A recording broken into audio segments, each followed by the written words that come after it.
You're all set. Great.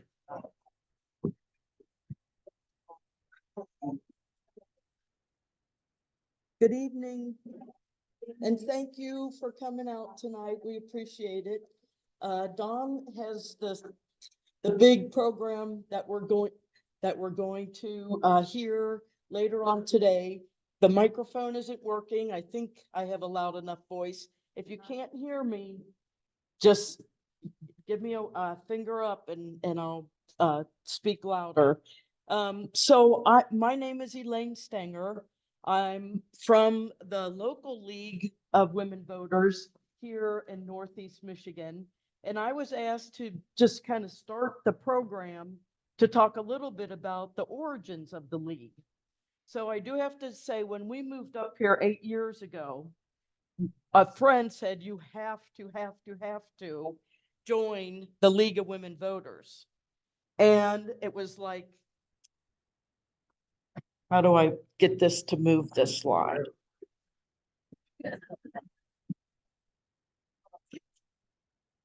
All right, here. We'll do it this way to at least get going. Nope. That's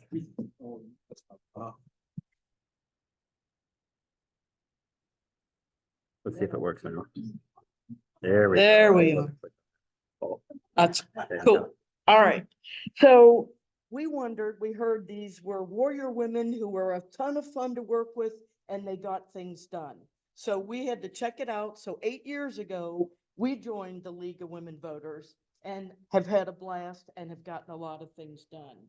So before I go into talking about the League of Women Voters and its origin, I found the backstory about the birth of the League fascinating. So I'd like to share that with you tonight. So if you bear with me for a couple minutes here. So we're back to 1840s.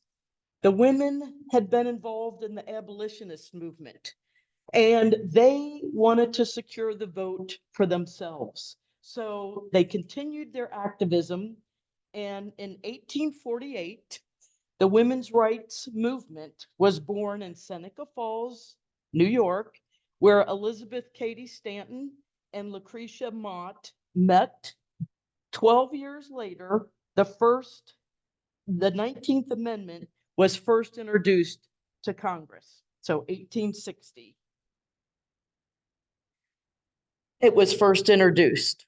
So in 1890, Susan B. Anthony and Cady Stanton formed the National American Women Suffrage Association, rolls right off the tongue, to combine the efforts of all the suffragettes that were working to secure the right for women around the country.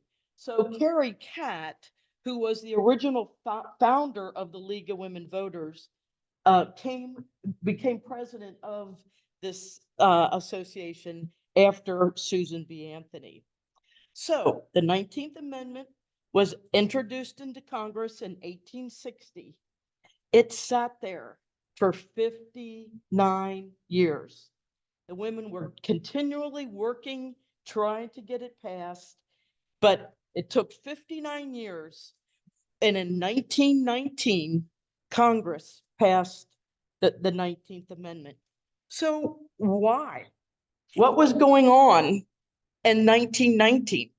After 72 years of women struggling to get the vote, and it was three generations of women. This wasn't one. It was, people that weren't born in the third are now fighting this fight.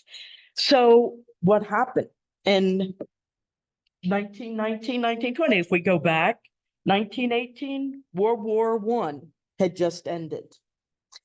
People around the country saw the contribution that women had made in the war effort. They also were in 1920, 26 other nations around the world had granted women the right to vote already. And Carrie Catt had created an International Women's Suffrage Alliance in 1902. So for 18 years, she was communicating with other organizations around the globe to nurture them and help fortify them. Although they were making better progress than we were here at home. So this, we thought, well, is there smooth sailing here with what's going on? No, no. What happened is we had external threats against the women, in addition to newspapers, churches, politicians, some husbands. The women were facing groups of people. And the first was state rights advocate. They did not want the federal government coming in, having any say on their elections. Still fighting that fight today. Racism. They thought if women get the right to vote, Black women are going to get the right to vote. And they did not want that. And the last group was the aunties. These were the women who were working to maintain the patriarchy and didn't want women to have the right to vote. I don't know why, but they were there fighting hard. So internal threats among the women, the association of the women working together, there was a harsh, unflinching division between what they called the reactionary and the progressive approaches of the women looking to secure the vote. And then how were we going to move forward? So when Alice Paul and 9 others were picketing at the White House peacefully, they were arrested. They were beaten by the guards at the workhouse. They were force-fed and they were held in solitary confinement. Paul's group was known as the reactionaries. Carrie Catt, again, the founder of the League, was kind of seen as the leader of the progressives. She never spoke out in support of these women that were held in jail. So this just, again, everybody knew about the divisions within the organization. So Alice Paul formed the National Women's Party and focused their efforts towards achieving equal legal, social, and economic rights for women by electing women. They thought that was the way to go forward. And for them, the fight continued well beyond 1920, when women did win the right to vote. Carrie Catt thought that the way to enact broader change was to enter into the 2 existing political parties.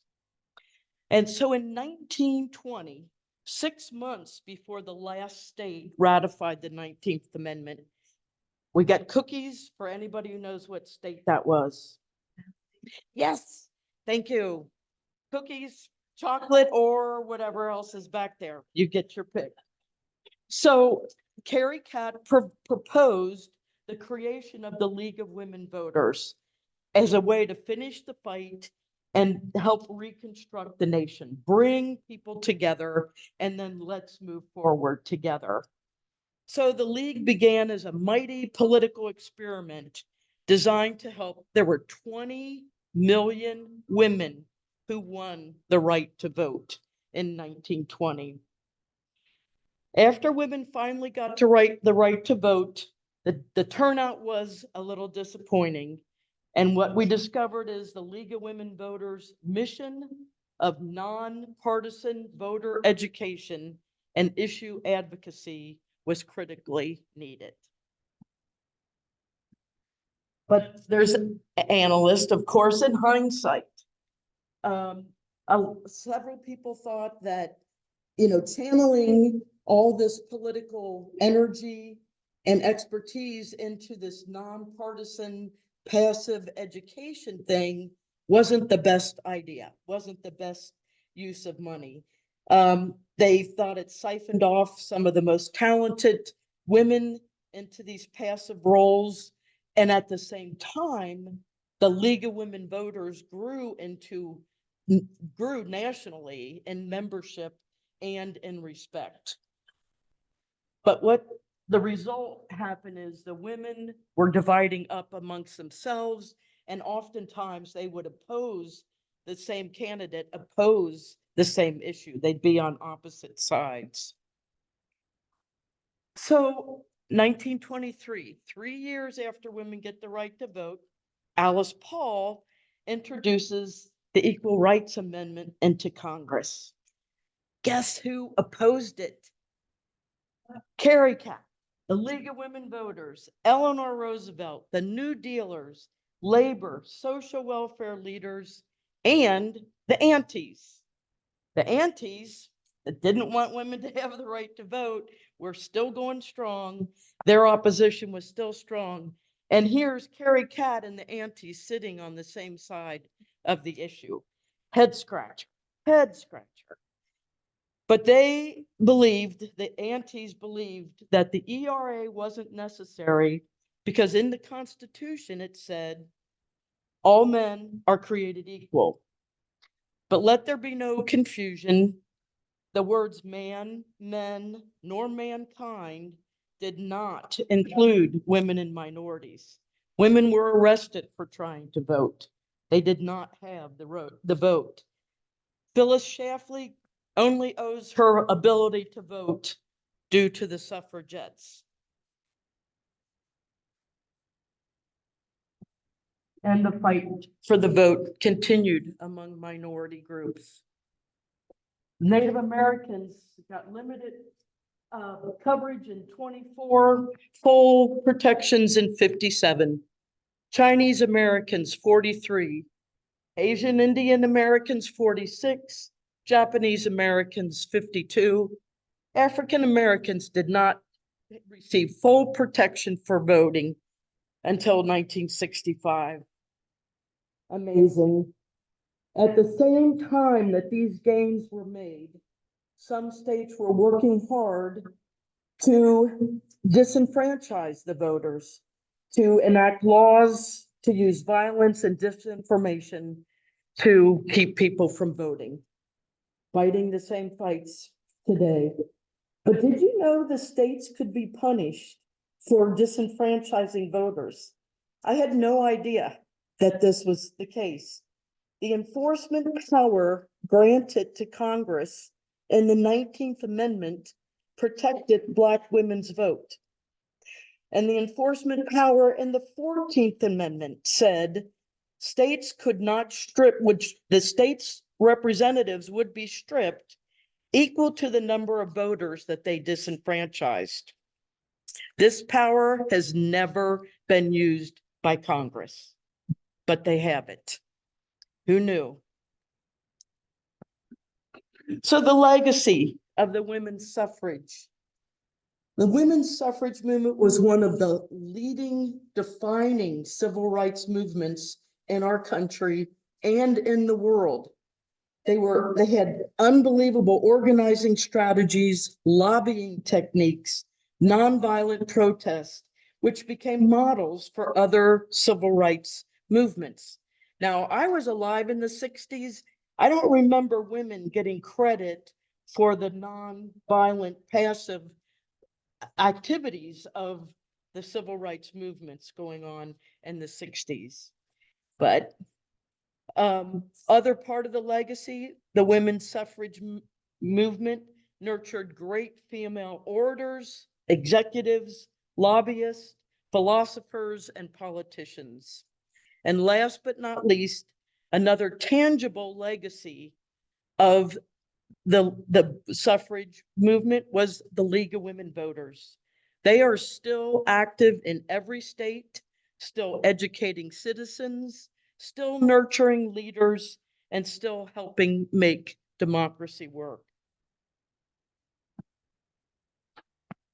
The League, under the direction of its first president, Maud Wood Park, began registering voters, providing voters with information, and advocating for voters' rights. This women-led grassroots organization focused on empowering voters and defending democracy. So in the 1960s, women voters about equaled male voters.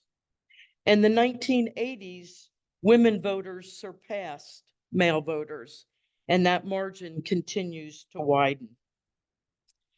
So let's take a look at a few of the accomplishments of the League over the last 100 years. In the 20s, they secured the passage of the first maternal and infant health care program. In the 30s, they helped shape the Social Security Act and fought for child labor laws. In the 40s, they built public support for the creation of the UN.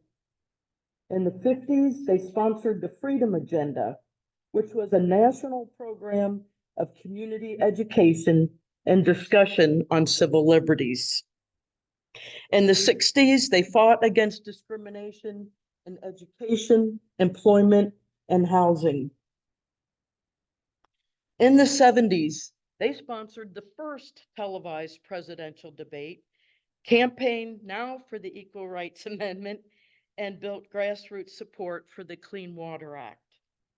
In the 80s, they lobbied for expanded protection of the Voting Rights Act of '65. They took the lead role in a push for fairer tax policies and increased the availability of quality child care.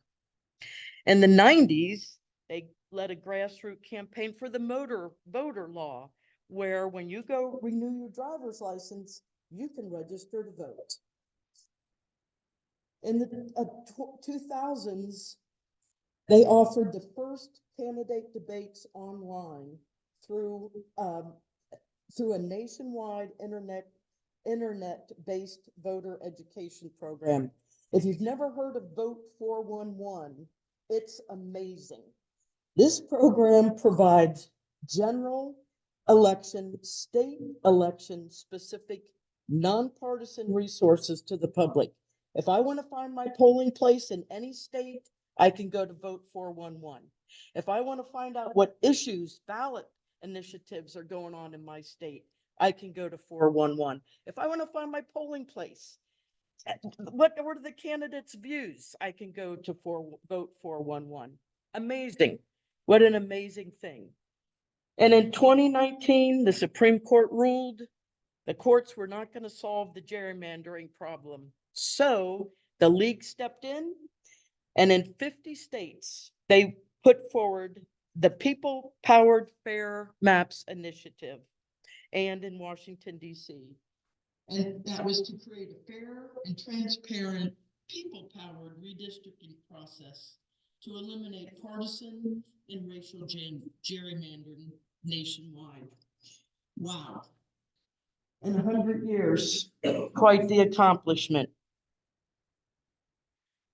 And in our own town, our league began 60 years ago with a simple conversation between friends, a groundswell of goodness and change and education and action began.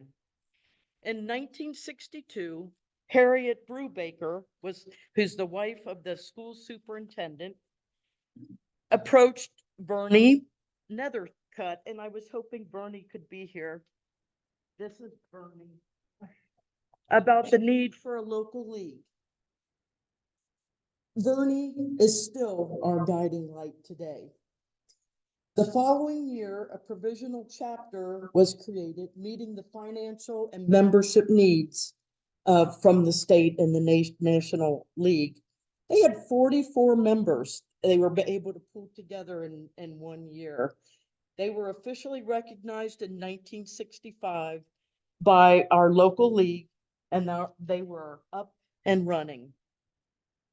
The first activity they thought they would take on in 1966 is the first copy of Know Your County. This little booklet, 2x2, these women interviewed 25 local officials so they could educate the public on the what and the how of their local government and of issues of concern.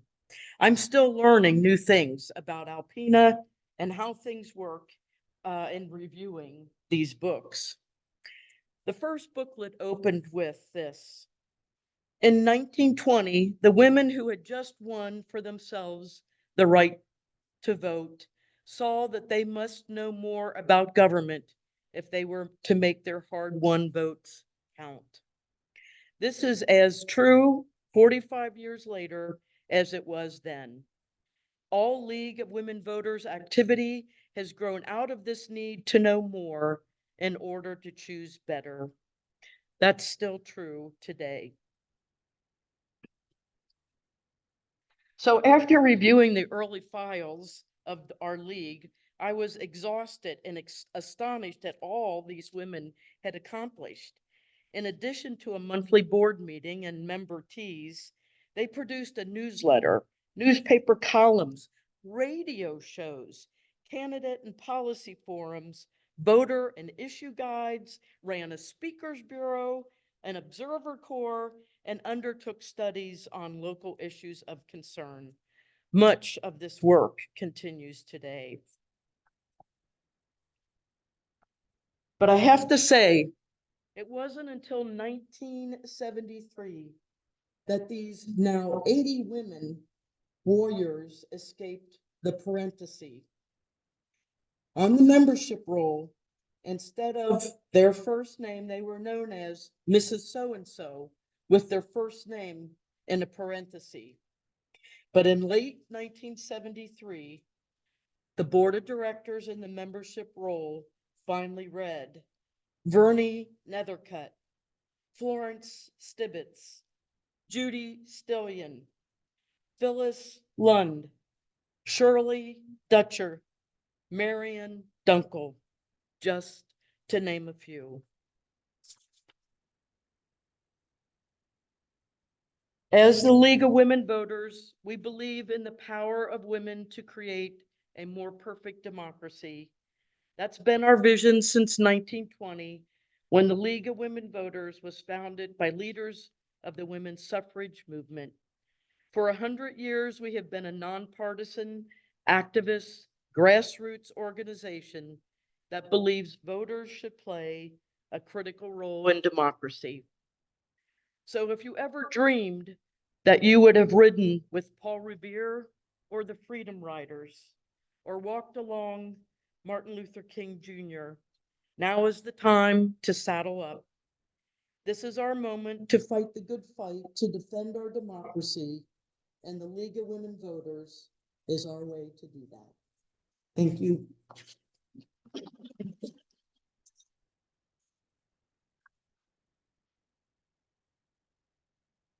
And here's Dawn. I'm like scared to follow that. No. All right, so let's see. I got some people in the waiting room. So let me just get them all added in here.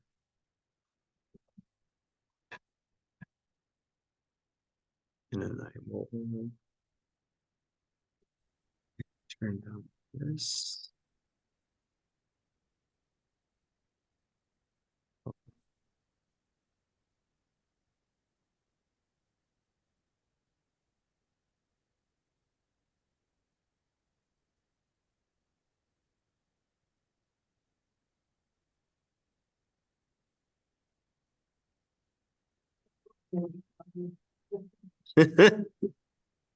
Well, that she fits. Yeah.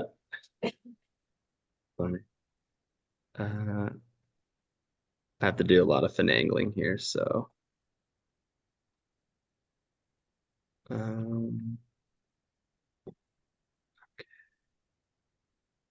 So I believe it's still recording. Open the chat. Yeah. Participants. Awesome. All right. Yeah. Can everyone see the screens pretty decently in-house? Okay. And those that are attending virtually, put in the comments if you have any issues. I do apologize to those that I was not able to add in earlier through the waiting room. It's just a security measure we have to do. So yeah, like I said, that's going to be a really hard one to follow, but very applicable to what we're going to be talking about for the next kind of 30-ish minutes. So this kind of all came about joined my position about 4 years ago, going just about 5 years this coming January. And we really wanted to figure out kind of as we went into this new field, what are the kind of programs, what our special collectors was wanting to do going forward and how to build off the success of my predecessor, Marla Broad. So just real quickly, this is just a bit about us and our departments. Our mission is to acquire, steward, and provide access to historically significant archival materials pertinent to the heritage of Alpena County and the maritime cultural heritage within the boundaries of Thunder Bay National Marine Sanctuary. So I always explain it to people, it's 3 columns: local history, genealogy, and Great Lakes maritime studies as well. We do this in a whole variety of ways. One of them is programs. I'm partnering with other community members to bring these programs out to the public. We also have a Great Lakes ship database that's internationally known. It is currently down.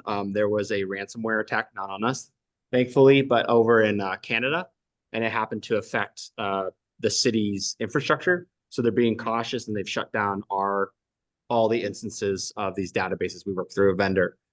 So both our Great Lakes and our local history is down, but once they're back up, they're really awesome. If you haven't checked them out, highly recommend it. And then we have the local history side as well. Both databases can have anything from photos to ledgers to letters to maps to oral interviews. There's really quite a range, and it's a really amazing thing. And a lot of the kudos for the development of those 2 things go to my predecessors. I just get to add fun stuff to it, but they got to do all the hard work of making it a really awesome space. So it's an ever evolving series of databases. So we're always adding new collections. A lot of people don't realize just how much material we have. We have thousands and thousands. I don't have a formal count, but we're thousands of photographs and images and scans and ledgers and letters and all these kinds of things. So we really have quite a real unique gem here in the community that is unlike anywhere else really in Northern Michigan. So enough about me. Let's start talking about kind of women who shaped Alpena. And you might be wondering, Don, why do you have a thing of Bridgerton and the Gilded Age? For me specifically, I was raised, my mom worked in the legal field. She had a JD. My sisters both have PhDs. One has a DMA, actually. And so I've always been surrounded by incredibly motivated women who were seeking career first and really doing amazing things. Both my sisters are now professors over on the East Coast. So being around strong-minded, intelligent women has been kind of all since I was born. And they always like to remind me that I'm the one with the masters and they have the PhDs. So I don't hold it too much against them. But because of this and my wife, I started really always being interested in my career. Like, okay, where's the woman's voice? Where's the voices that are like my sisters? Why aren't these in these programs? Especially growing up as a kid. And what I've seen since becoming an adult and being in this field, that voice is becoming much more mainstream. It's becoming much more nuanced into Netflix, as soapy as Bridgerton can be. It's also an amazing expression of women empowerment and having a voice and being not just the love interest, but having a much bigger conversation of they get to control the narrative. And that's a really exciting thing to see. Same thing with the Gilded Age. There's a lot of social hierarchy that you're seeing within that. If you haven't seen it, I do recommend it. It's really amazing to see how these women operated in their traditional fields of what it meant to be a woman, but also use their positions and use their prestige to also make business deals happen, political things happen. And it's a really amazing kind of study into it. And so from this, we start seeing more and more people going, well, what about Alpena? What about Northern Michigan? What was going on here? And so I started getting emails, and all this kind of started because one person sent me an email and said, what do you have on women? I went, great. I have files on lumber. I have files on maritime. I have files on men. I have files on businessmen. I don't have any files on women. And so you really have to dig deep. It's there. The voices are not as strong as a male voice because of who is doing the writing, but the stories are there. So we're always trying to elevate the stories, communicate with the community, and get their stories heard. There we go. So just really quickly, Elaine already did an amazing job of talking about kind of the early fight for women's empowerment. But it's probably a good point just to touch base on it really lightly. when we're talking about the 19th century, we talk about basically 1800 to 1900 approximately. And we're talking about that between that period and post 1900s, such a massive change in how women are perceived, both in the private spheres and public spheres. I'll talk about those spheres in just a second. But really, when we think about, the early 19th century in America, and, most women were seen as primarily homemakers with limited rights and expected to be pretty much subservient to their male counterparts. But as we see, women's suffrage happening, as we see, a lot of times suffrage movement and the temperance movement, especially in the 1800s, are kind of combined together. We start to see their voices become more and more prominent. And one of the big things also that comes into place is World War I, for example, that Elaine already mentioned, and the capacity for World War I. We need women involved in the workplace. We need women involved to help us win the fight. And so in that, they started finding a voice that they could kind of push beyond just the household. And that's a really important turning point as well, where we also see, because of the wars, I don't go too much into mid 20th century. That will probably hopefully be a future program. But we really see, just years and years and years in effort in the women's suffrage movement to elevate and give women the choice to choose what they want out of their life. And then you have World War I and World War II, just these absolutely drastic periods where you really see women being able to be in the workplace, be in manufacturing, having more of a say economically speaking as well. I'm an anthropologist by training, so Tim Kuhlin can attest to this. I'm really interested in always talking about the culture and how people kind of conceptualize and categorize their lives and how people fit or don't fit within those categories. So this is a pretty popular in gender studies. This is a pretty popular, very basic study into kind of the gender dynamics, especially during the 19th century. And these two different spheres are private, public. Private, as you can imagine, is your household. Those are your private spaces. This is not work. Public is your workplace. It's the political field. It's the capital. It's being part of the Chamber of Commerce back in the late 1800s for Alpena. This is the place where you kind of where men dominate in the public field, and then the private side is seen more as female especially during the 1800s. And so with that as well came these kind of concepts of, your private side is where family morality, it's the wife's job to raise a kid well. It's their job to be charitable. And it's, there's social status a lot in there too. You ever watch Gilded Age or Downton Abbey or Bridgerton? Of course, you see a ton of social interactions going on in those films. And that's really something you're seeing here in Alpena and Michigan as well. And so you're seeing these two spheres. As we're coming into the 1900s, those two spheres start to kind of blend together a bit. And you start to see women using maybe more traditional roles at this time period to kind of advance their own ability or the community's abilities as well. So I wanted to start off with one of the first women. I always feel like it's important to honor kind of who's seen as the first female white pioneer for the Alpena area that stayed and lived here. And this is Sarah Carter. And Sarah Carter is acknowledged, as I said, as the earliest female pioneer. She was born down to New York in 1818, and she married Daniel D. Oliver. We actually have not Daniel D. Oliver, sorry, Carter. And so they moved over to Alpena, this area, because Carter worked for the Fletcher Packing Company. He worked for kind of a conglomerate where Fletcher was the head. And they went, we just bought a bunch of land. The state of Michigan was, especially in the northern area, was just starting to really become a place where businessmen and women were starting to look and go, okay, we have a lot of lumber up there, a lot of lumber field. We need to know how much money is up there for us. So they'd send people like the Carters up, and they would appraise the land for the business interest. How much infrastructure do we need to install in that area to harvest as much as we can? So her husband came up, and soon after, about a year or so later, she and her daughter came up as well. So you have to imagine what it would have been like being pretty much the only white settlers in the area, where there's no roads, there's no trains at this time.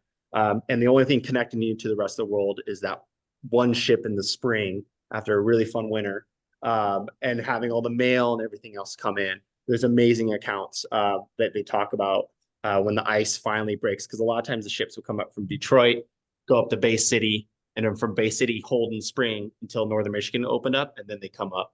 So there'd be these stories of just that one ship would come in, people just come flooding, they come out on their boats and everything else, just trying to get the mail and get the food that they've been waiting on because all they had was salted pork and stale bread.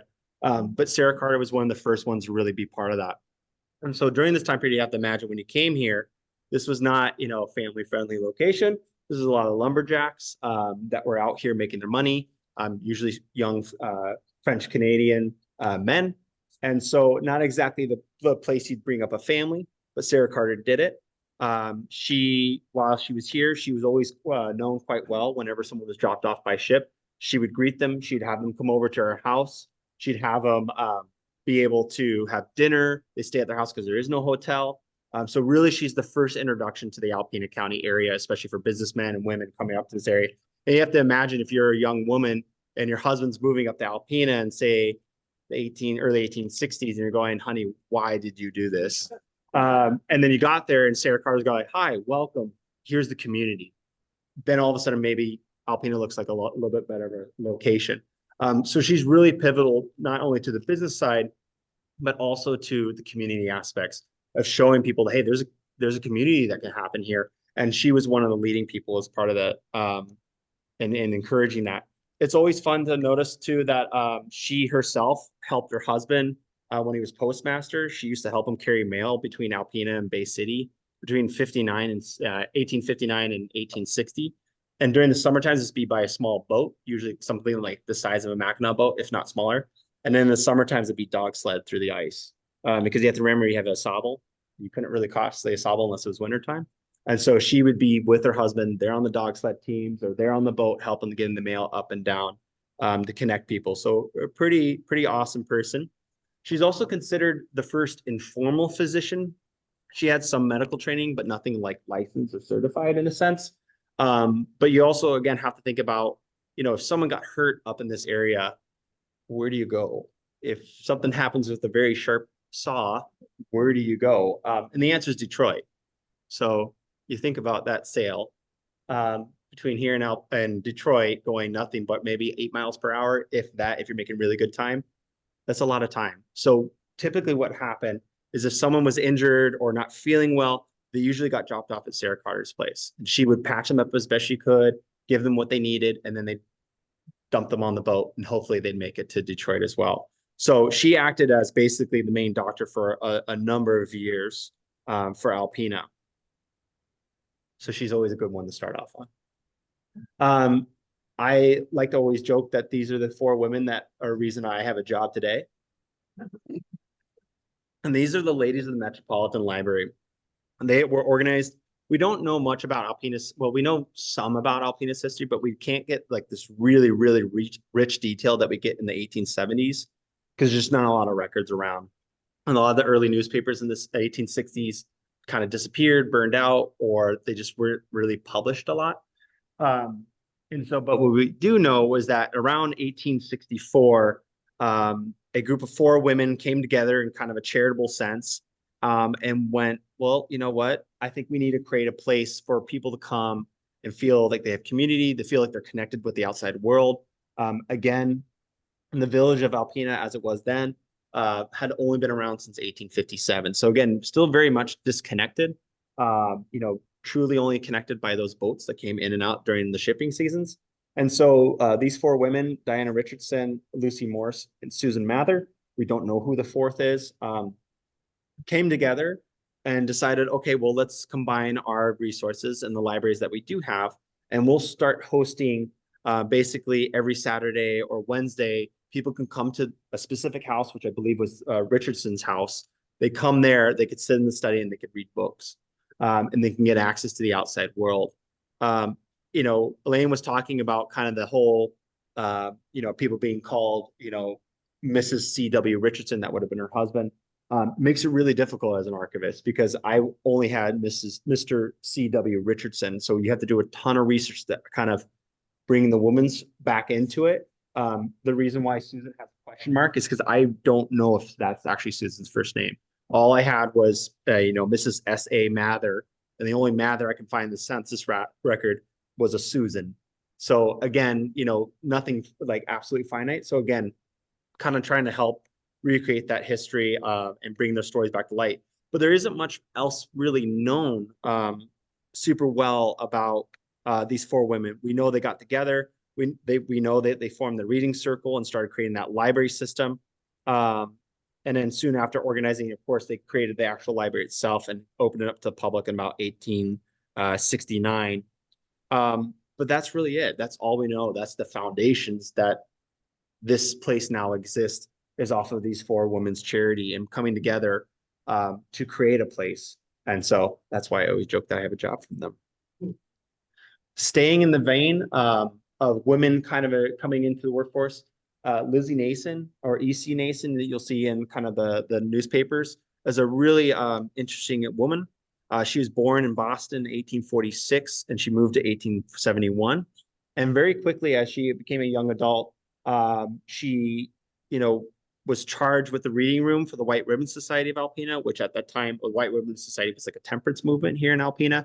Alpena has very deep roots into the temperance movement. And so ever since the beginning of Alpena's history, there's always been conversations surrounding temperance.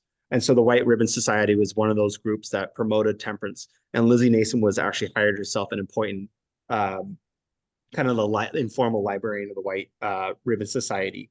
She also opened up her own bookstore, and she dealt in books, stationery, fancy goods, ribbons, things like that as well. And in about 1871, after W.D. Hitchcock retired from the librarian position at this time, the library had become a more public library. It wasn't just going to someone's house, but the library was still kind of semi-informal, where it'd move around a lot. And they approached Lizzie and said, "Hey, Lizzie, we want to have a library. Would you come to the space?" And she said, "Nope, you can open it in my store." Yep. Yeah, absolutely. So the temperance movement, you could say like the end of it to a degree is prohibition. But so from the 1850s onwards, the temperance movement was the act of people trying to basically stop alcohol consumption, right? And so especially when you think about Alpena, you had a lot of lumberjacks. So there are stories all around about these brawls and fights and pretty rough stuff. And so those from a more polite society would deem this is not okay. We need to cut this. And so there's a really strong voice in that community, because you have to think about it again. These lumberjacks would go into the woods, into the camps, be there for months on end, get their paychecks, and be like, all right, you can go to Alpena now. So they just blow all their paychecks coming in, going in the saloon. So if you look at the old maps of Alpena, there's like a saloon on, it's like Starbucks in Seattle. Like they're just everywhere. Yeah, it's crazy. So there was a really big push because there was a real big push between the lumber industry and its success for the community, but also the community being like, well, we want a society here. We want a community. We want a family-friendly environment. And so there's a lot of conversations going on. There's some really big fires that happened for Alpena in the 1870s. And a lot of the early efforts, they went, oh, it was because of liquor. Oh, the whiskey exploded in the back of the barn, or this big, huge fight started because of liquor. So you'd see a lot of that kind of navigating as a temperance movement. But at the end of the day, it was about just controlling the consumption of liquor and basically bashing it completely from the city limits of Alpena at that time. Does that answer okay? So 1875, she takes over the library, goes, okay, well, this is going to be in my shop. Her shop is the Centennial Building. And so she operated out of there for a number of years, and she ran the bookstore out, or she ran the library out of there as well. So she's a really amazing place in that sense, because she was not only running a library, but she was also running a full-time business as well. And so it's a really important part because the library moves around quite a bit. It never really had it. Before Lizzie, it was at the Union School. She goes, I want it over here. It then moves on, and fires happen, and it keeps them moving around. But Lizzie's kind of one of the first female librarians that we have in the history of Alpena in terms of an actual employed person underneath it being an actual public library. She submitted her resignation as a librarian on September of 1891, which ended her 16-year career as a public librarian. She continued to run her business. She never married, and she died in 1899. And it is said that her funeral at the time was one of the largest ever attended in Alpena history. Yeah. Mm-hmm. Yeah.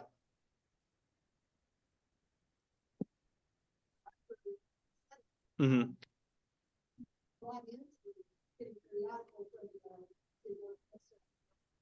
Yeah, yeah, there's those systems, and then also what would happen on top of club rates if those were used. There's a really great program we had 2 years ago by Valerie Marvin, who's the Michigan State Capitol historian. Super brilliant person. Always love hosting her up here. But the Library of Michigan used to have their early library system was run by a female as well, and you could send them a letter and go, these are the kind of books we want. She would curate that, put it in a box, and then it'd be sent up to you, to your library or your what have you. And then they would get all the books. So that's how a lot of communities got fresh books as well. So we had systems like that coming to Alpena as well. Yeah, yeah, it's the OG interlibrary loan for sure. Then we have Harriet Comstock. She's she's one of my favorite people that I've come across in this study. I really find her such a fascinating individual because free cookie forever can remember who would be her brother. Thank you. And what did he end? What was his big thing that he ended as a bill? Thank you. She's been here before. She's cheating. She's heard this one before. So it's the brother, so she's the sister of William A. Comstock, former governor of Michigan. Not a lot of people know who Harriet is. A lot of people know who William is. But when I first came on my job, when I said, oh, have you ever heard of Harriet Comstock? She seems like such an interesting person. No one could answer that question. I always found that so surprising because of her unique history and upbringing. She did take elementary school education and upbringing here in Alpena. She grew up clearly in a very high socioeconomic status. Her family was pretty well-to-do at the time, big lumber family. And so she had kind of the best of the best in terms of education.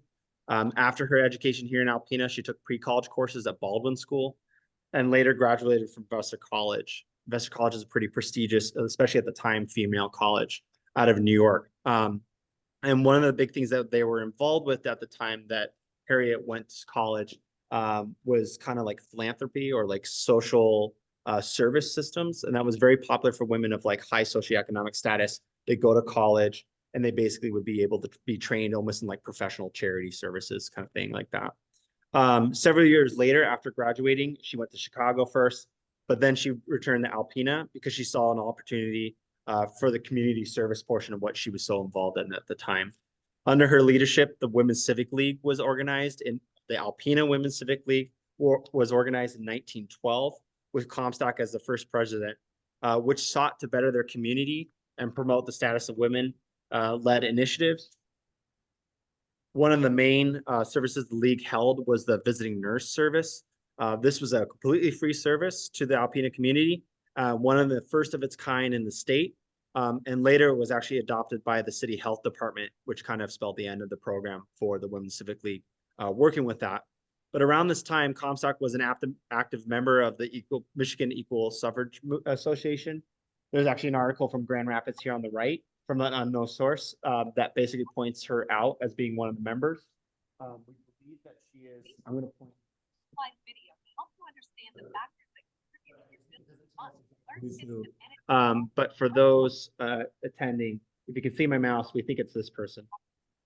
So we don't know much about her actual involvement in the suffrage movement, only that at one point she was a vice president of the association. So she's very involved in the suffrage movement. She's incredibly well written. She's got amazing letters to the editors and the newspapers, both locally, but also throughout the country. She was a very leading voice in the suffrage movement, and people knew her. And so she has some pretty fiery letters to some people, which I highly recommend reading and asking me about because I'll happily share those with you. And so as she's part of already coming back to Alpena community, helping create the Women's Civic League, she's also helping women attend suffrage movement meetings here in Alpena. She was a woman of means, so she had her own car. And so she actually was known for driving around through the county, picking women up that couldn't get into the meeting and then bringing them all into the meeting as well. She also would lend out her car along with several others for the nurse program so that that nurse could get out to the kind of the county. Because you got to think about, 1912, 1920s, us getting out to Lachine in those areas is not the same as it is today. For us now, it's a 20-minute drive. Back then, it could be 4-hour plus kind of way to get there. So quite the ordeal to get out to those areas. Harriet herself, especially by the locals, she was kind of considered as an illustration of like independent womanhood. So a lot of people looked at her as a kind of a role model, especially kind of the generation just a little bit younger than her in the Alpena community. She was one of the first, like I said, to drive her own car. And she would go around really promoting what the Civic League was doing, what the suffrage movement was all about, and really trying to connect people and connect women more into the conversation, which is really awesome. She also became the first life member of the Alpena chapter of Red Cross, and during World War I period was an active worker in Alpena. She later went to Chicago University and earned a degree in philanthropic and social services. She soon became associated with Jane Addams of Hull House. If I see a couple nodding heads, awesome. And that, for those that you don't know, that was an organization that improved social conditions for underserved people and communities by advocating for related public policy reforms. So it was a really hard-hitting group out of the Chicago area.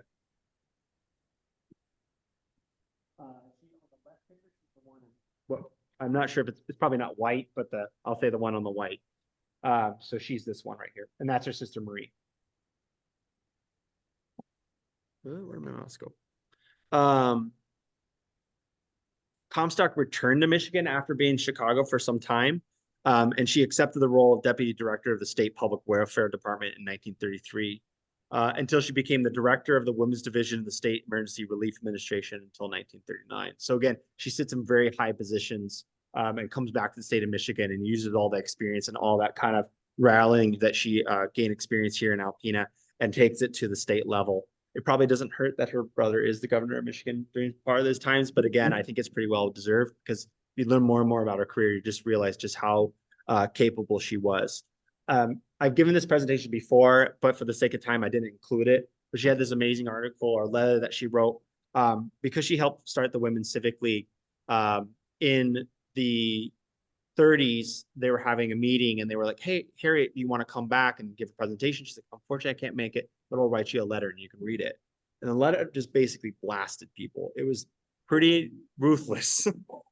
She was a very strong-minded person, and she had a very strong reason for why the Civic League, and she thought that it wasn't doing what she meant for it to do. And why she did that was because by the 30s or so, she felt that the Women's Civic League was becoming just a social group and not really advocating and pushing for women's rights and being an active role model, elevating the status of women in the community, helping those in the underserved. And so she's got a really wild letter that she wrote, really kind of trying to call the fire upon the community to really stand up and kind of take that mantle that she and some of her others that became charter members really started to set out in the beginning.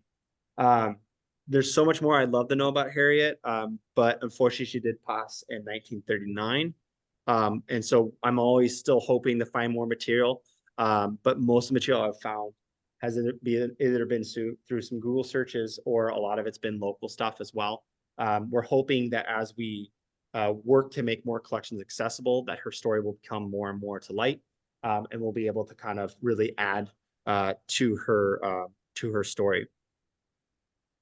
This is Ella White. The name's probably familiar to most of you, especially because of elementary, or perhaps you know about her and her contributions. She was born here in Alpena, and after graduating Alpena High School and the Alpena County Normal in 1896, she became an elementary school teacher here in Alpena until 1913.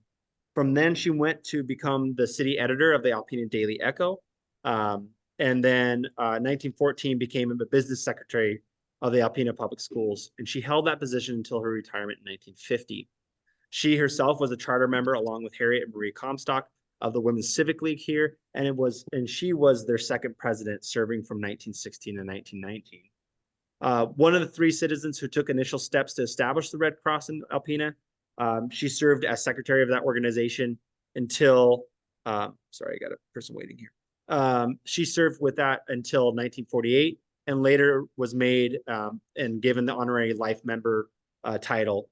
In 1922, she was awarded a trip to Europe as a tribute to her efforts during the World War I efforts in terms of like raising funds, getting bonds sold, getting scrap metal donated. they'd always have kind of like, here's your goal.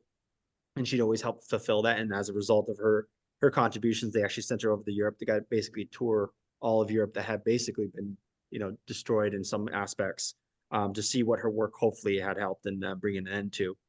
In 1935, she was honored as the winner of the Book of Golden Deeds, which was a local effort that was given by the Alpena Exchange Club, recognized people that had really done quite amazing things for the community. And a banquet was held in her honor.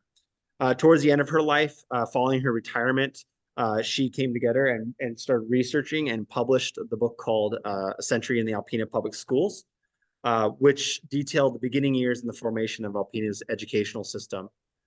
And that's a really important book because it's pretty much the preeminent, that is the Bible of understanding Alpena school systems, all the way up to right before when you start to see one-room schoolhouses become consolidated into the central system. So she wrote the early history on that one, and there hasn't really been anyone, to my knowledge, that's been able to surpass her writing ability with that. And so that's how we remember her mostly. That's why she has a school named after her, is because her contributions to the school systems and the community as well. And she passed away at the age of 91 in 1966.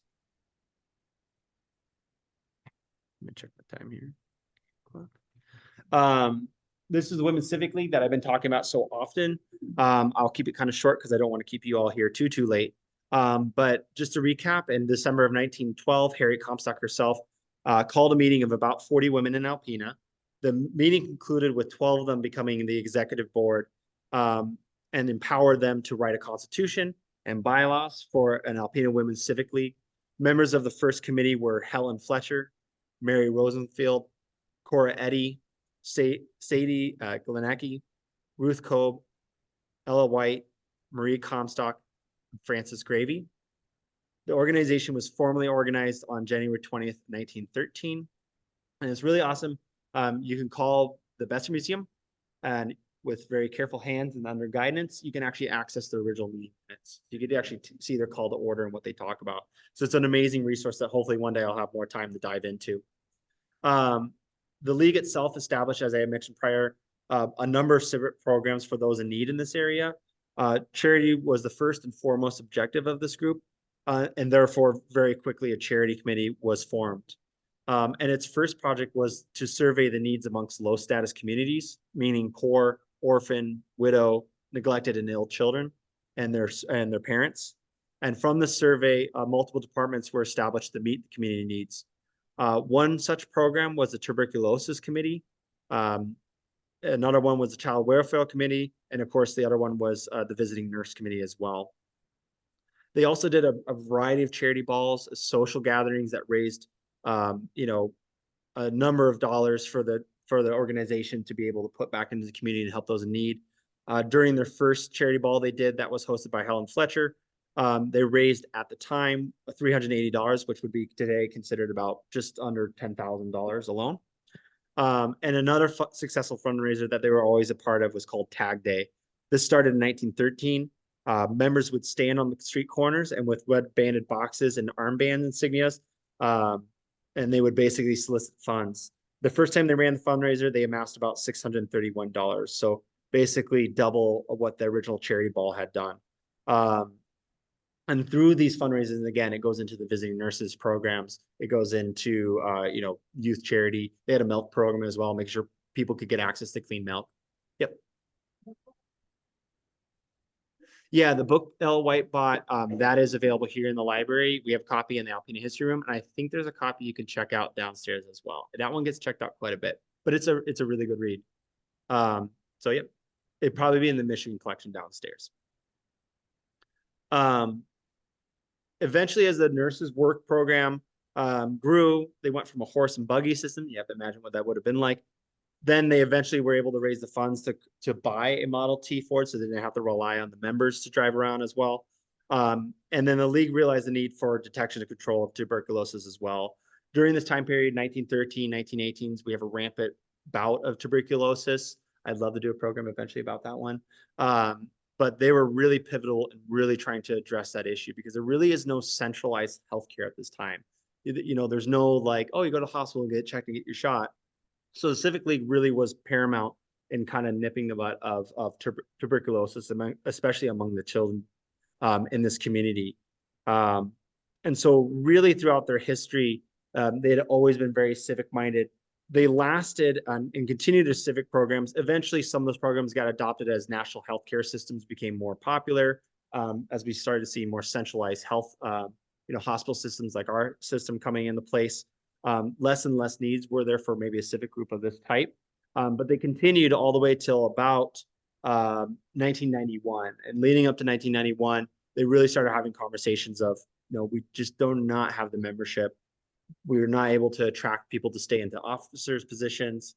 And also they really understood that between those two things and plus less of a need maybe to have as much civic group focus primarily on local healthcare, because of the growing systems here in the area, they eventually made the difficult decision to disband. But I like to think throughout their 80 year plus history, that this community was able to really be, thrive it, and the people that were, in lower socioeconomic statuses were able to be taken care of, because of the charitable work that these women had come together to help with. I'm trying to think how many slides I have here. 8 o'clock. Is everyone okay if I go over 8 o'clock? Okay, cool. I don't like going too long. So this is Anna Besser. She herself was born here in Alpena as well in the 1880s. Most people know her as a woman that married Jesse Besser, of Besser Manufacturing. But a lot of people don't realize that Anna herself was very vital to the program at Besser Manufacturing.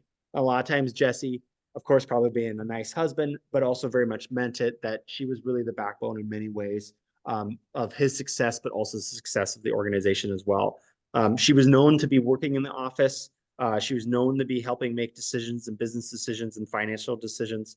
But also, I think what was really amazing about her, not only being a member of the FCC, but in the Women's Civic League, in the Order of the Eastern Star, and all these other organizations, she herself helped start the beginnings of what is now known as the Besser Foundation. Originally, the foundation kind of started as two different groups. One was Jesse, one was Anna, and they kind of focused on kind of two different spheres. But eventually, they kind of came together and formed the original, or what is now known as the Besser Foundation. This effort started in 1944, and she herself primarily focused on religious, educational, charitable, and public service in medical projects as well. So you can see, again, a lot of influence with the Women's Civic League, her involvement, and also her charitable efforts that she was doing as well.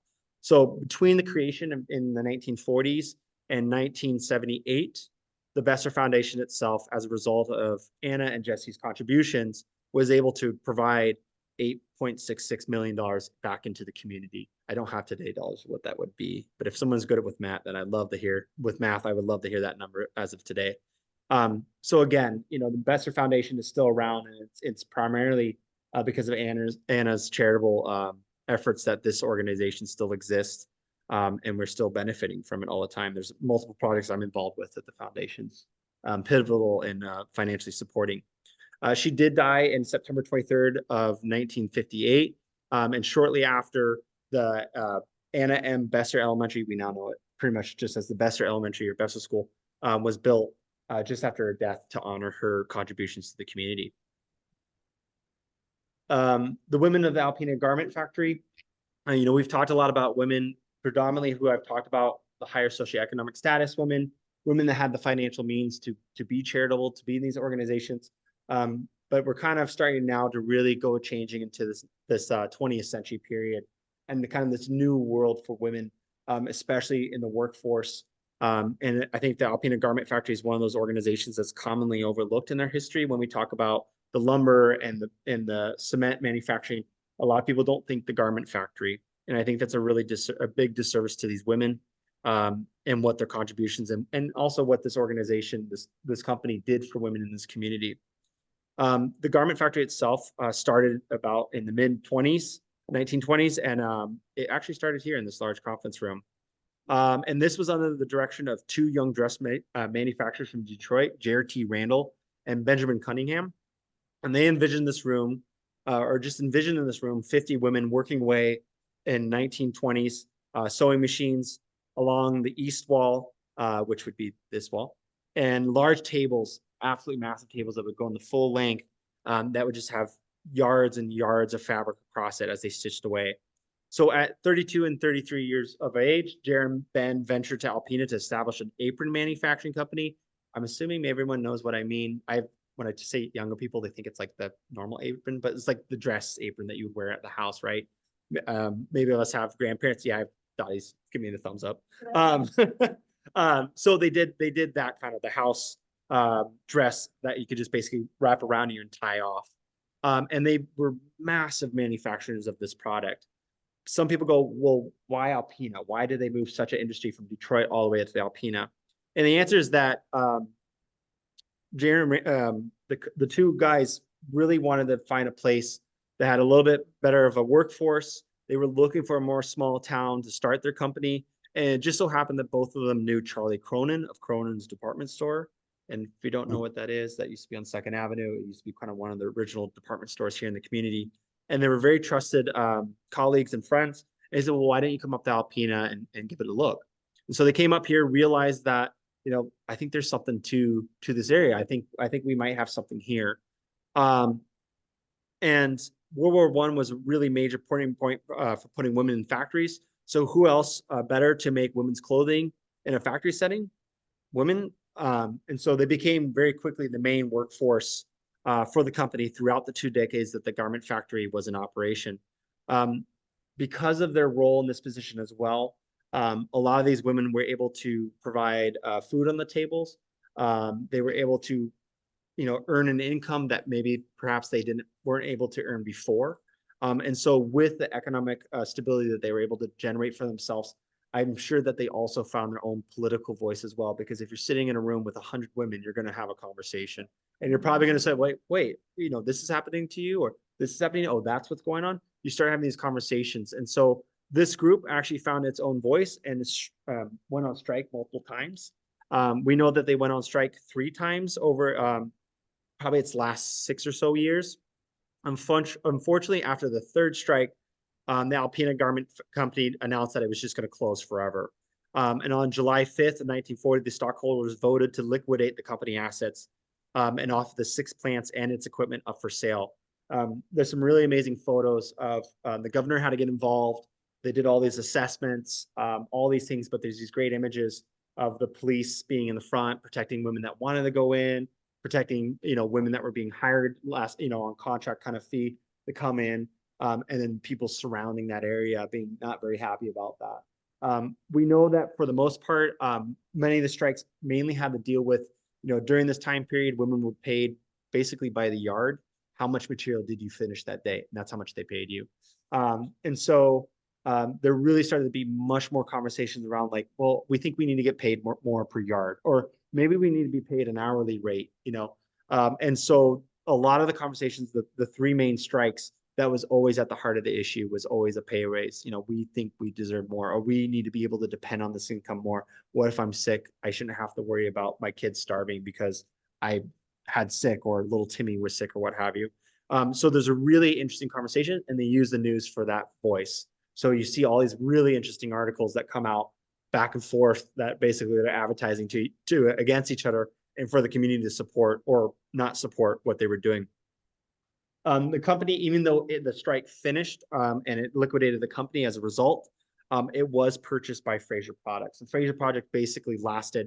The strike happened, they closed down on 1940, and then basically roughly a year later, World War II happened. So if they had stayed a little bit longer in business, they probably would have survived as a company for a couple more years, because the Fraser Products Company took over their assets, hired back pretty much most of the women that had been part of the manufacturing process, and they basically survived and rode the wave through World War II, creating canvas, tents, all kinds of textile materials for there as well. And so a lot of people these days, when I talk, their grandmother or their mothers, they either work for Fraser Products, they work for the Alpena Garment Company as well. And we have a great interview that's online that you can access. Their database is actually online. That one of the women that actually worked there, and she talks to you. She wasn't involved with the strike. She was a little too young for it, but she talks about the working environment, what it was like working that. So it's a really great first person account. Say again? So originally it was located here, and then they moved. They had here. They had a Sheboygan plant. They had a Rogers City plant. I had a second slide, but for time I cut it. And then they had, I think, a fourth location that I'm just blanking on right now.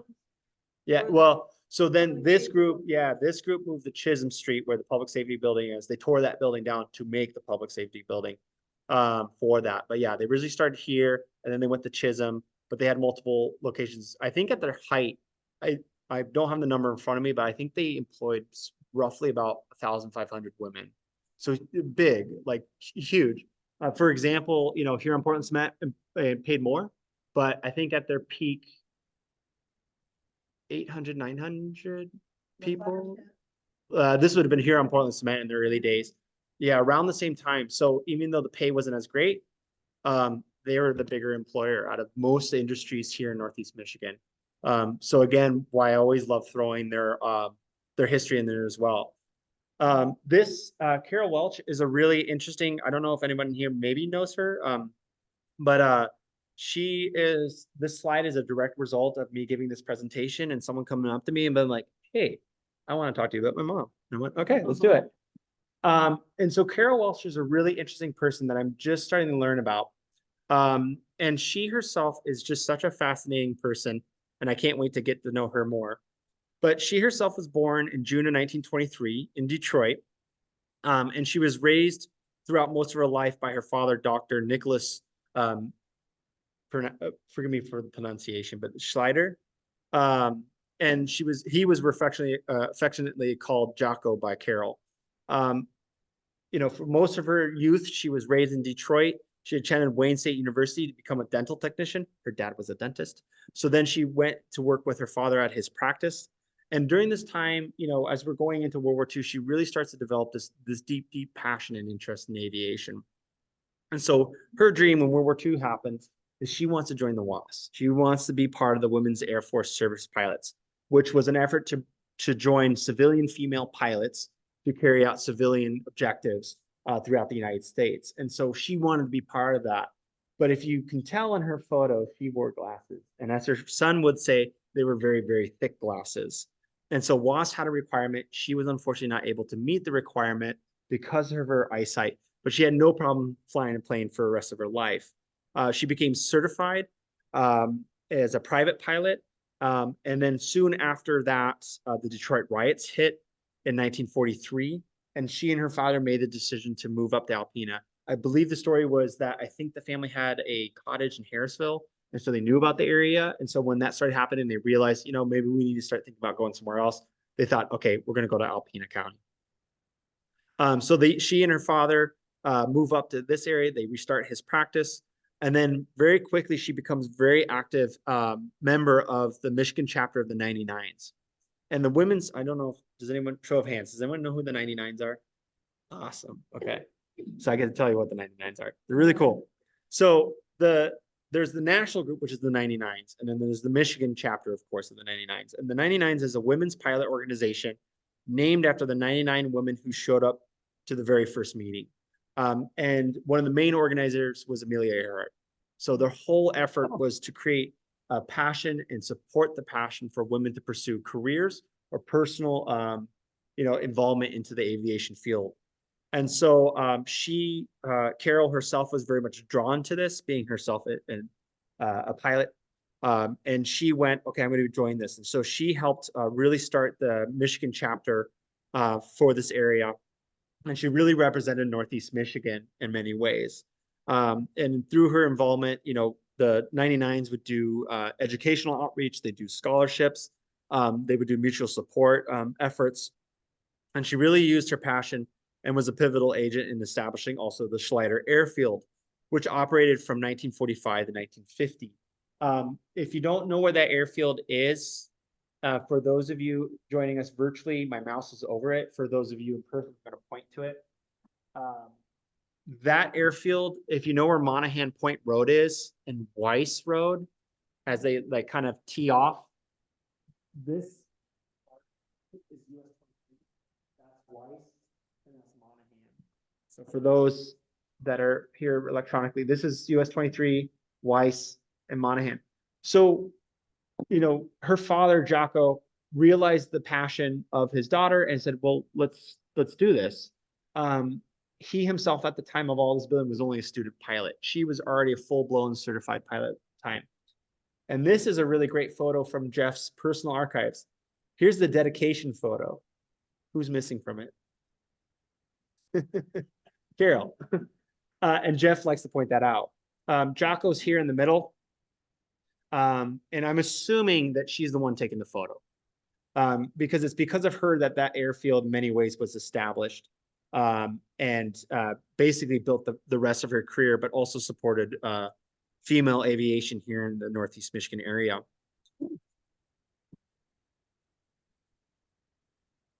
It's a great question. It's like Hinks is like right over here. So it might be still used. I know that after it closed down, the family that lived there started like a Christmas tree farm, and they planted too much. So there's a lot of pines. So I don't know how much, maybe they've cut a portion of it. I know there's a side that's on the other side of US 23, so maybe that's it. But I haven't been out there in a while. But I know that here's the original farmstead. It was an old farm when they bought it. But there's apple trees right in this area, if you can see my mouse. And those apple trees are actually still there. So it's kind of just a cool little remnant of history in that area. So after the airfield itself was opened, it was used because at the time Phelps Collins couldn't be used for civilian purposes. It was only military, right? And so this was really one of the first of several that started coming up in the area that allowed civilians to fly in this region. And so Carol was always out there. She was very pivotal in making it run. And about a year after or so after it opened, you can actually see here where there's a lineup of planes, if you could see it.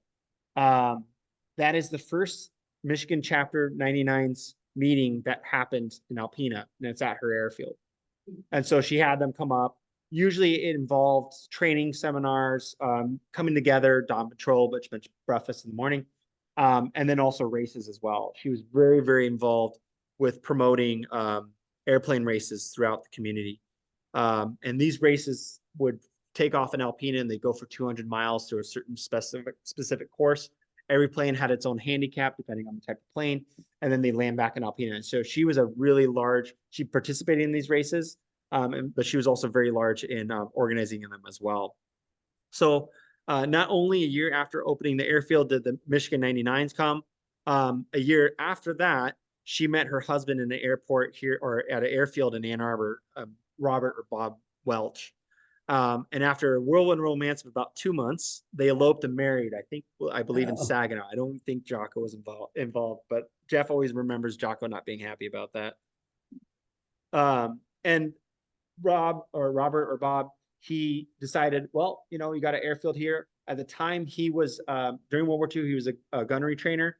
And then afterwards he became a flight instructor and decided, okay, well, I'm going to marry her and we're going to move back up to Alpena, and I'm going to start my own business out of this airfield. And so together they started a company that sought and eventually grew to include pilot training, charter business, and commercial operations. You have to realize at this time we didn't have Delta or anything like that. If you want to get out of Alpena, you probably met these two individuals, and probably Bob flew you out. Carol, for a long time, part of the project, she was really involved with the logistics and business management and making sure the planes were always on time. And she just really knew what she was doing. She also had a commercial license, but she never really used it. So not only was she a private pilot, but she could also technically drive all the commercial pilots or commercial planes if she wanted to as well. So together they started what became the Alpena Flying Service Company. They started with 3 two-seater training planes, and within about 20 years, their fleet grew to include 4 trainers, 4 twin-engine craft, charter craft, a DC-3 freighter, and plans to add much, much more. So a lot of times they worked with the U.S. Postal Service. They worked heavily with Huron Port and Cement with getting people in and out to come visit the quarries. They worked really heavily with the Fletcher Paper Mill. And before Besser Air came there, and even during Besser Air, they would pick up a lot of employees or people visiting the Besser manufacturing company as well. So they're really quite vital to connecting the rest of the community of Alpena with Detroit and all these other areas as well. And Carol was always really part of that. 1950 happens. And then the Collins Airport decides, okay, we're going to open it to civilian traffic. So they see the writing on the wall, they close down the field, they move over to there. I can't include all of it because her story is just, she's involved in everything. But she was heavily involved. Her husband became the airport manager. They're involved with getting the National Guard there. They're involved with a lot of the new stations there. They were there when they changed the airfield. The traditional configuration, you can kind of tell out from here, is a triangle. So the old airfield was not as long as it is today. But when jets started becoming a thing, they went, okay, we need to build a mile-long landing field. And so again, she's involved with all that. She's there. She's representing the community voice. She's representing the commercial pilots and the private pilots as well.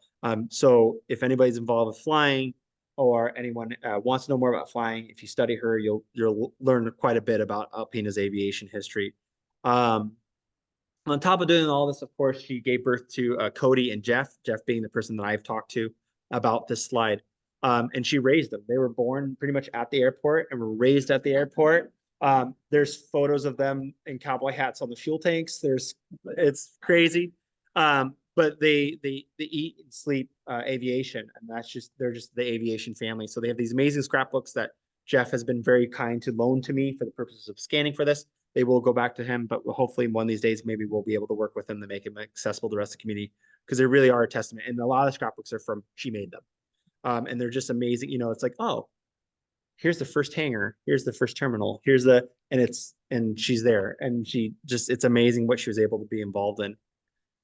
Tragically, unfortunately, being a chronic smoker, she was diagnosed with lung cancer and died in 1974. This was, again, tragically 4 years after her husband, Robert, had died. And he died in a tragic plane accident at the time. So basically left Jeff and Cody to run the business. And Jeff himself is still a commercial pilot and runs his business out of here in Alpena. So she's just an amazing person. Has so much more to give to this presentation. Jeff had an hour conversation with me today to get me briefed on all this. And I asked him, I said, hey, would you do a presentation this summer maybe? And he's like, oh, absolutely. So hopefully we'll be able to have him come out and talk about his mom and talk about the aviation history in here, because it's something that it was totally out of left field. I had no knowledge of. And it was just amazing to see this whole world that I just didn't know existed for Alpena. So I hope that now, whenever you fly out of Alpena or see a plane or drive by the airfield, you think of Carol Welch herself. Just to quickly explain the photos, I've already pointed out the airfield and the dedication ceremony. The photo in the middle top is Bob and Carol during the 20th anniversary of the business.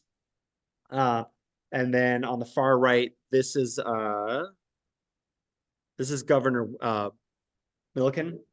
Thank you. Yeah. And so we know this is the 70s prior to her passing, but we don't know. I'm assuming he had some kind of dignitary thing. I don't know if they flew him up or what have you.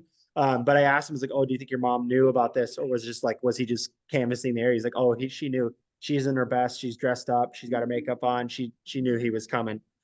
So I'd love to know what that story is. I'm sure if I look hard enough in the news, I'll be able to find his visit. So absolutely wonderful person. Of course, this program's always evolving, always changing. It's why I love giving it, because there's so many women out there, and there's so many women that sometimes it just takes a small spark, and all of a sudden this whole world opens up to us when we're researching them. Here are just a couple names of people that I know. You probably realize that most of the women I've talked about are women that are deceased, and that's kind of intentional because I don't want someone coming after me. But I wanted to focus on these women, but I'd love to add more.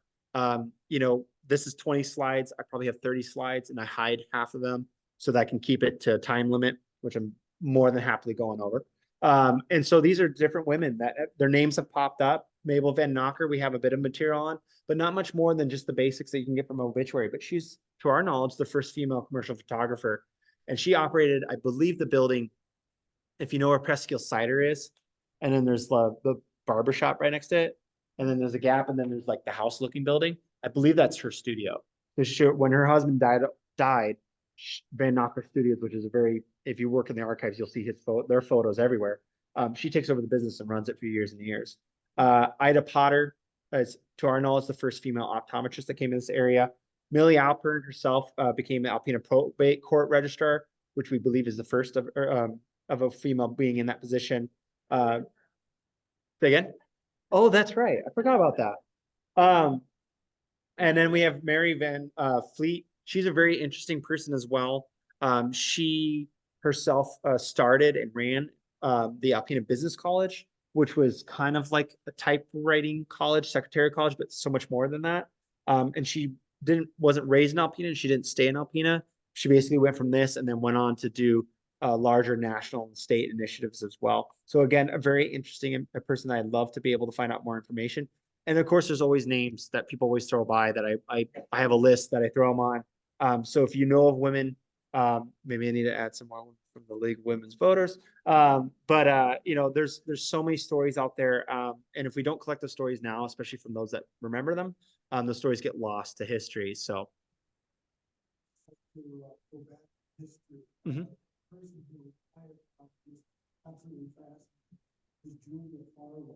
Okay. Okay. Mhm. Okay. Pretty. Okay. I'll have to write that down. But thank you for sharing that. So again, you know, feel free to share names with me and make recommendations. It's not meant to be an honor roll of women. And we always try to make sure that when we put a slide out there, that we've done our homework and we know who we're talking about, why they're being highlighted. People always neverly ask me about Nancy Noodle. And I'm sure that she had her impact on the community and shaped it in many ways. And it would be fun to include her in some respects. But we just don't have enough on her to be able to properly give her the credit if she has credit due. But you know, again, there's hundreds of women out there that have helped shape Alpena to be what it is. So if you know of any, you know, please feel free to share those with me or email me. I'll be happy to share those. So just to kind of quickly recap, you know, what did these women come and accomplish for Alpena? They brought the women vote and voice to Alpena. And they worked for a better world for underserved communities. They help locals access books and learn more and imagine. They fostered a community of women supporting women. They financially supported community improvement projects. They challenged both local and national thoughts on what a woman should be and can be.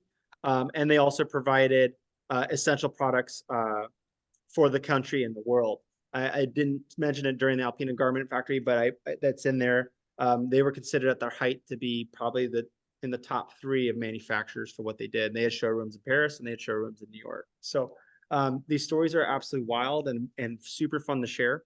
And so I hope you take these names with you, and I hope we can add more to them in the future. So thank you. Thank you.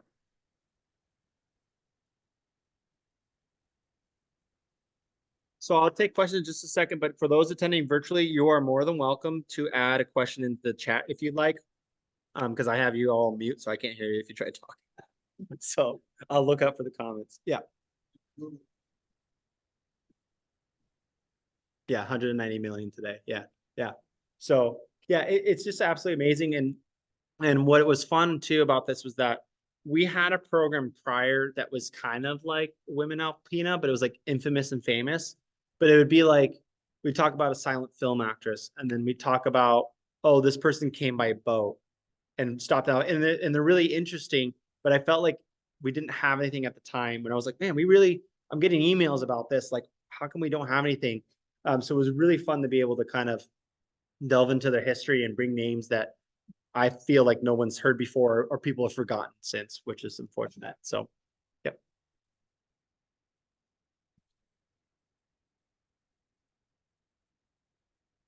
Child care for the Alpena Garment Factory. I don't know what the dynamic would have been. I'm assuming it's very common during that time period. You have multi-generational households, especially amongst that kind of a lot of the women were Polish and such, and so usually they came in with the full family. So I have to imagine that there was some level of family help. But that's a really good question because you have 1,400 women working pretty long hours. There's probably some. I also know it's pretty common. I haven't seen reference to it here, but I know in other areas it wouldn't be uncommon for, let's say, like women had different shifts. they would help each other out and go, hey, drop your kid off at my spot during this time. You can go work and then we'll switch. So I've seen that before too. Yep.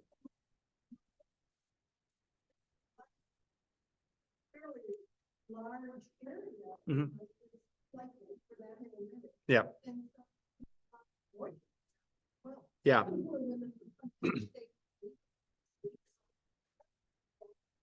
Yeah. Yeah. Yeah. And we see if with the garment factory, especially, yeah. So again, to the virtual audience, the question or the comment was basically, potentially seeing boarding options for these women when they were coming into work. We also see they start opening up those different factories to kind of alleviate the issue. I don't know if there was any formal, like in the sense like a lumber company would have, what have you, where they had like, this is the Alpena garments boarding. And I never really saw it with like advertisers like, oh, if you're hired, you get this option. But I wouldn't be surprised if we ran across a mentioning of that for sure, where there's a boarding option. Yeah, yeah. Living out on farms, but maybe one relative in town. Yep. Then had some connections, so. Yeah. For women, informal networks, rather than big boarding. Yeah, absolutely. And I know during this time period too, there's quite a large population number and a lot of them come from the north side, within the city as well. I know there's stories of women coming in on the train as well. I've seen that before as well. Yeah.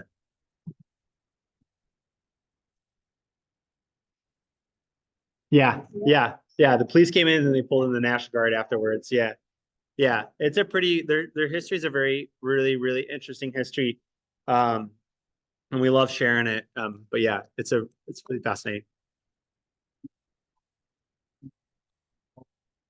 Oh, the photo from the Civic League that I shared.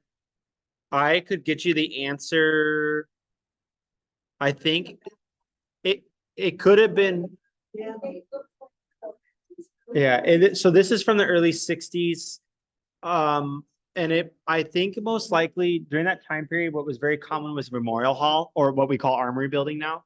So I really wouldn't be, I could get you the answer, Tim, but I would assume that this was taken most likely from, either it was from one of the churches or more likely from the Memorial Hall.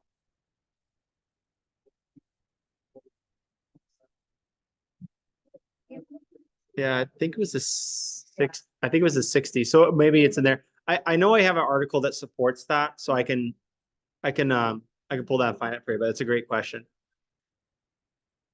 Yeah. Reminded me of when she was visiting nurses program. Yep. So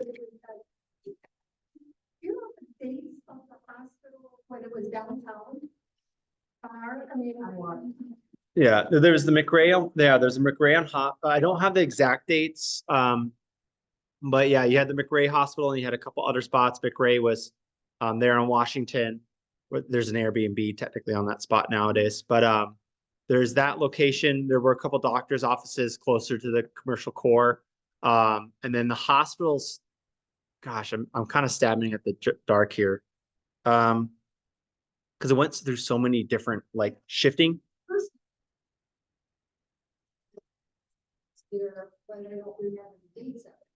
Corner of state. Oh, that one.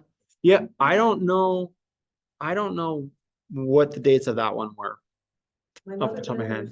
She was pregnant. Okay. Okay. Doing there. Yeah. Yeah. Because a lot of those hospitals existed and then the Alpena General Hospital came in and basically kicked them all. Yeah. They absorbed them basically. But that's a good question though. But we could always get the answer for you. You're more than welcome to drop by and we can very easily probably find the answer for that one. Cool. Oh, yep.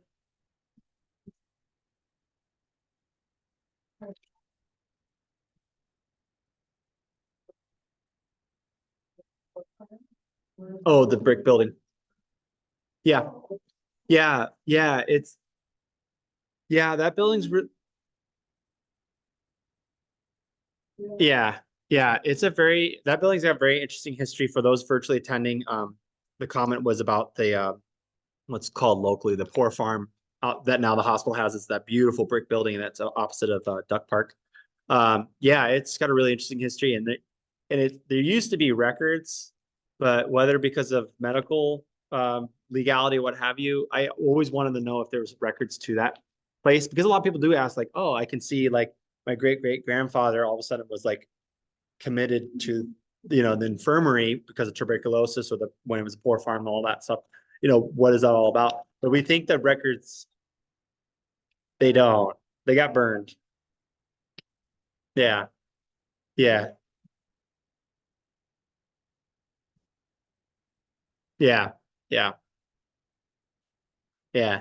And medical records for us as an organization, we always have to have the conversation, but a little scary because they have all the laws that are part of it. But yeah, the early infirmary wards with TB, I believe the story went that like they got burned. And I'm assuming it's for privacy reasons what that happened. So, but yeah, that's a really beautiful building. It's got a cool history. So I've always wanted to kind of delve more into it. There might be at the state level. Yeah. Oh, did the college use it as, okay. Was that as a training for classrooms or student union? Oh, okay. Okay, very cool. Very cool.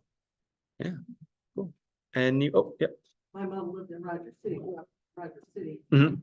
but she moved to Alpena and she did work at Fraser Products. Okay. She did room and board at a couple of different people. Oh, okay. Family. Yeah. And stay there, you help raise the kids. Oh, okay. Tours around, things like that. Yeah. She was probably in her around 17, 18 years old. When she's doing all that, yeah. So living on a boarding facility that helped raise the families. Okay, very cool.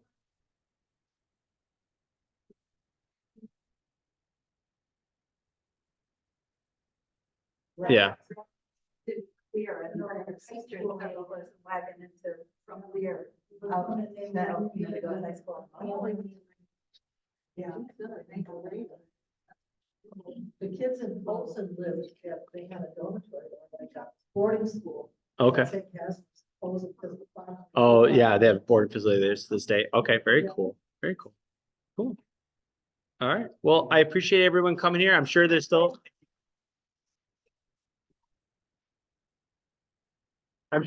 cookies in the back, so help yourself out.